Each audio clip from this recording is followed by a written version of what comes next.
What's happening, folks? Back with another reaction, back with some more of The Cure as we continue through Wish 1992. Thank you again to Phil for this larger catalog. And the next track is A Letter to Elise, which when I looked at it made me think of Beethoven's For Elise. I don't imagine there's any connection or homage here. But yeah, Elise, a female name, writing a letter. In the early 90s, certainly it was already a bit of an old-fashioned mode of communication, though fair to say there was not yet the ubiquitous use of email and the instant communication that is now available for most of us with technology.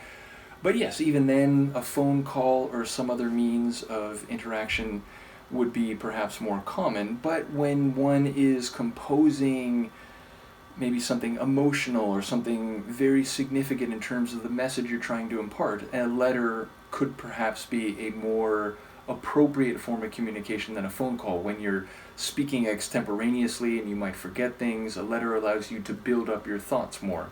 Nevertheless, I do wonder what this letter will entail. If The Cure's songwriting tendencies are any indication, I would say there's probably some anxiety or melancholy, something that is less than fully glowing and warm.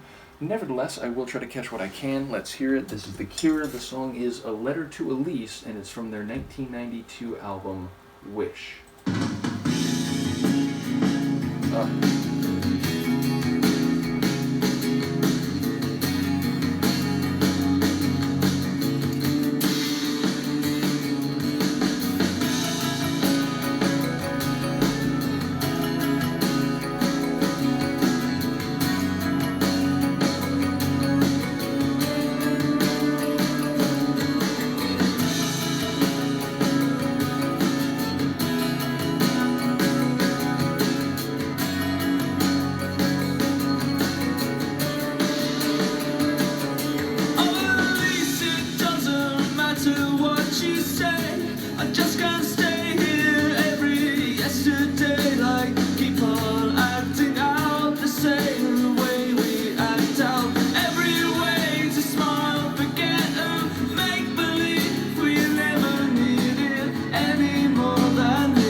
They're so stupidly good. It's ridiculous. And damn if Robert isn't one of the best songwriters I know, specifically writing these like heartbreaking, pour your heart out, but also, you know, break your heart at the same time type of songs. Like, this one is a masterclass in that.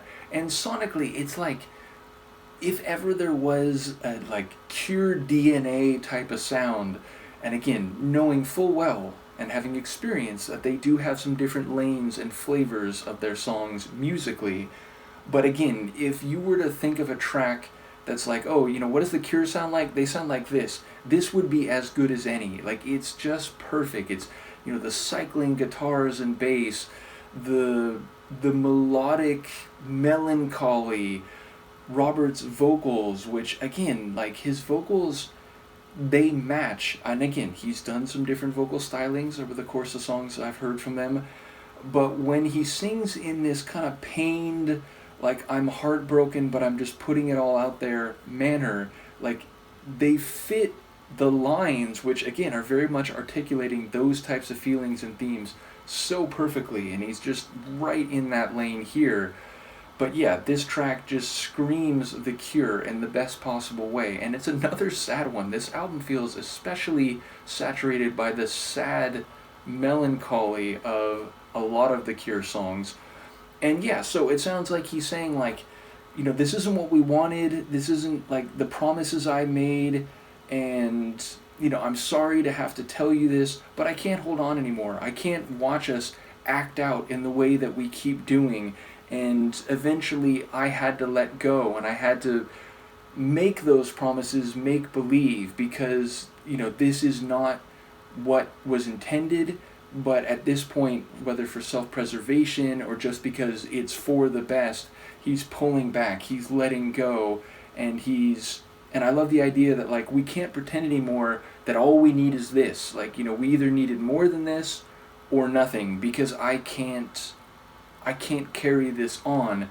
And so it's like heartbreaking in so many ways, especially because it's not like he's saying, like, oh, you treated me so terribly, or, you know, I'm bitter about this, whatever. And maybe there is something in that direction. Maybe the idea of, like, them and her acting out toward him is part of why he just can't do this anymore.